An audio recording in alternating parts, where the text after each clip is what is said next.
ಬೆಂಗಳೂರಿನ ಮತ್ತಷ್ಟು ಸುದ್ದಿಗಳನ್ನು ಕ್ವಿಕ್ ಆಗಿ ನೋಡೋಣ ರೌಂಡ್ ಅಪ್ನಲ್ಲಿ.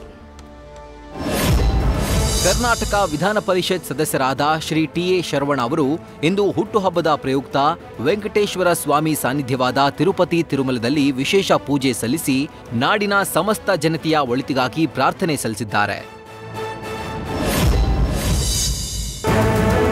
ಕಾವೇರಿಪುರದಲ್ಲಿ ಕ್ಯಾಬ್ ಚಾಲಕ ಆತ್ಮಹತ್ಯೆಗೆ ಶರಣಾಗಿದ್ದು ಮಗನ ಶವದ ಮುಂದೆ ಕಣ್ಣೀರಿಡುತ್ತಾ ತಾಯಿ ಕೊನೆಯುಸಿರೆಳೆದಿದ್ದಾರೆ. ಅರುಣ್ ಕುಮಾರ್ ಫ್ಯಾನಿಗೆ ನೇಣು ಬಿಗಿದುಕೊಂಡು ಆತ್ಮಹತ್ಯೆ ಮಾಡಿಕೊಂಡಿದ್ದ. ಮಗನ ಸಾವಿಗೆ ಕಣ್ಣೀರಿಡುತ್ತಾ 78 ವರ್ಷದ ಸರಸ್ವತಿ ಸಾವಿಗೀಡಾಗಿದ್ದಾರೆ. ಕಾಮಾಕ್ಷಿಪಾಳ್ಯ ಪೊಲೀಸ್ ಠಾಣೆಯಲ್ಲಿ ಪ್ರಕರಣ ದಾಖಲಾಗಿದೆ.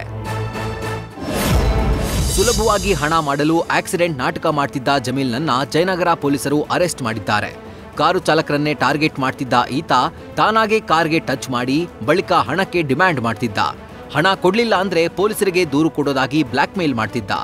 ಆದರೆ ಈ ರೀತಿ ಹಣಕ್ಕೆ ಬೇಡಿಕೆ ಇಟ್ಟಿದ್ದ ಜಮೀಲ್ ಈಗ ಪೊಲೀಸರ ಅತಿಥಿಯಾಗಿದ್ದಾನೆ.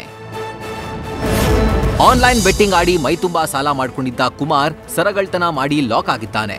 ಚಾಲಕನಾಗಿ ಜೀವನ ಸಾಗಿಸ್ತಾ ಇದ್ದ ಕುಮಾರ್ ಆನ್ಲೈನ್ ಬೆಟ್ಟಿಂಗ್ ಚಟಕ್ಕೆ ದಾಸನಾಗಿದ್ದ.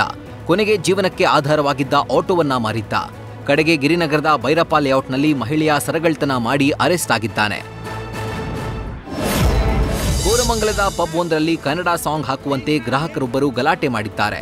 ಆದರೆ ಪಬ್ ಸಿಬ್ಬಂದಿ ಇಂಗ್ಲಿಷ್ ಬಿಟ್ಟು ಬೇರೆ ಹಾಡುಗಳನ್ನ ಹಾಕಲ್ಲ ಎಂದಿದ್ದಾರೆ. ಗಲಾಟೆಯ ದೃಶ್ಯವನ್ನ ಸೆರೆ ಹಿಡಿತಾ ಇದ್ದಂತೆ ಮತ್ತೊಬ್ಬ ಸಿಬ್ಬಂದಿ ಕನ್ನಡ ಸಾಂಗ್ ಪ್ಲೇ ಮಾಡೋದಾಗಿ ಹೇಳಿದ್ದಾರೆ. ಈ ಬಗ್ಗೆ ವಿಡಿಯೋ ಸಮೇತ ಪೊಲೀಸರಿಗೆ ಟ್ಯಾಗ್ ಮಾಡಿ ದೂರು ನೀಡಲಾಗಿದೆ. ನ್ಯೂಸ್ ಫಸ್ಟ್ ನಿರ್ಭೀತಿಯಿಂದ ನಿಮ್ಮ ಪರವಾಗಿ.